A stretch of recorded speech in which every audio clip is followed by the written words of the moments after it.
It's wonderful to see you all here again at such a critical time. Our democracy is under attack. The perpetrators of this attack are those who, in the name of saving our democracy, are destroying. I don't use these words lightly. Every one of us who loves this country and who cherishes peace and freedom should be very alarmed by those who, driven by their insatiable hunger for power, are actively undermining all that we stand for. And almost every single day, if you're paying attention to the news and the headlines, there is some new assault and some new attack. Now, it's the Democrat elite and the swamp creatures in Washington who are doing all that they possibly can to keep us, the American people, from a very simple thing, having the freedom to choose who we want to be our next president. And it is clear through their actions they have no respect for us, and they have no respect for our rights as citizens of this democratic republic. They are so terrified that we may make what they think is the wrong choice, that in the name of protecting democracy and saving us from ourselves, they're actually destroying our democracy and taking away our freedom. Now, we look throughout history and we can see many examples of evildoers who find some justification, who believe that they are doing the right thing.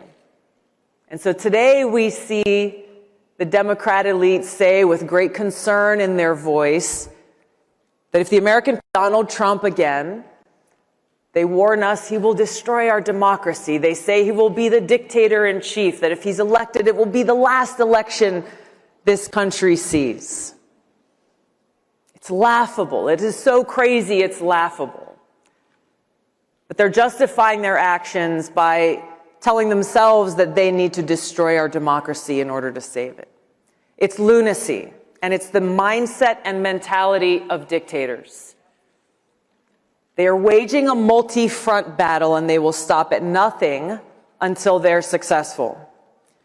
I'm going to go through a few of the many examples. We've seen how Colorado, Maine, 32 states have taken some action or another themselves in an unprecedented way to try to remove the leading Republican candidate for president, Donald J. Trump, from the presidential ballots.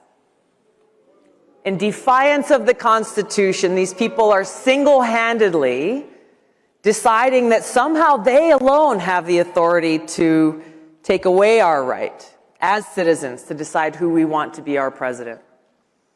We see in Congress, a progressive congressman, Ro Khanna from California, someone who I've known for years. He is so desperate to take Trump off the ballot that he's demanding that the chairman of the Federal Reserve, a position that's supposed to be nonpartisan and apolitical, take action and stop the former president from getting reelected.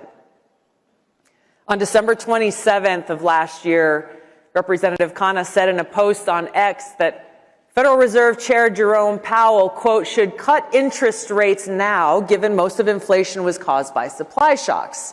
If he doesn't, he may be the person most responsible for the return of Trump. The Democrat elite and their cronies, they're using our criminal justice system to prosecute and distract the Republican presidential candidate in the midst of his campaign. As we know, Donald Trump currently faces 91 charges in 4 criminal cases, 44 on the federal side, 47 on the state side, all felonies. This most recent ruling in New York, the real estate case, charging him a $355 million fine plus nearly $100 million in interest for a business transaction where there was no victim or complaint, where all parties made money. So egregious that even people who are not fans of Donald Trump are standing up and saying this is crazy and criticizing this judge's decision that from the very beginning has been a very clearly politically motivated hit job. This is the truth. They're hoping and doing all that they can convict Donald Trump of some crime, any crime, to try to undermine his support and therefore prevent what they fear most, a second Trump presidency. And there's a reason why they're so afraid of him, because he poses a threat to this establishment where they draw their power from. But when we take a step back and look beyond the personalities, look beyond Donald Trump and Joe Biden, what we're facing is a threat of far greater magnitude. A very dangerous precedent is being set.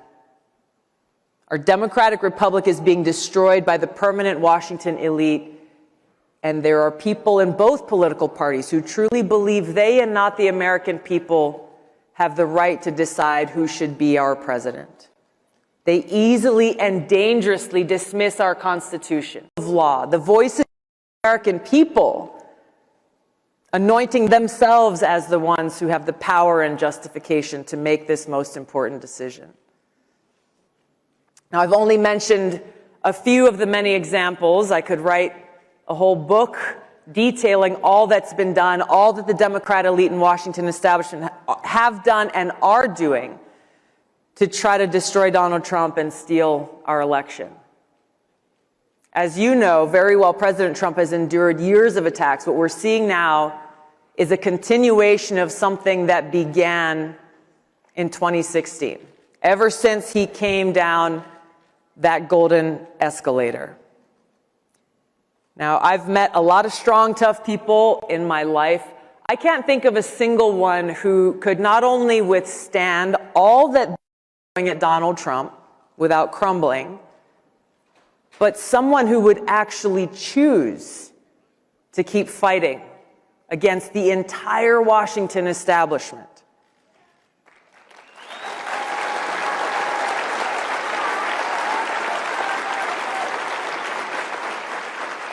Now, I've known Joe Biden for a long time. I used to consider him a friend. Do you think he could handle this pressure? I don't think so. I think even a fraction of this pressure and stress and attacks that Trump has endured would cause him to crumble. Now, if you listen to what Nikki Haley has been saying, she claims that President Trump only cares about himself and that he's doing all that he's doing only for himself. If that were the case, wouldn't he just walk away from all this? Walk away from the headaches and the attacks and the stress that he's enduring right now? So why doesn't he? I've had the chance to meet with him and speak with him at length, and I've seen firsthand his heartfelt interactions with friends of mine, veterans, and I've seen how he has touched their hearts and moved them to tears as he expressed his appreciation for their service and their sacrifice. No cameras, no crowds, just that heartfelt conveyance of appreciation. I've gotten a sense for what motivates him, and it's got nothing to do with what the Washington establishment is accusing him of. This is a man who's a fighter.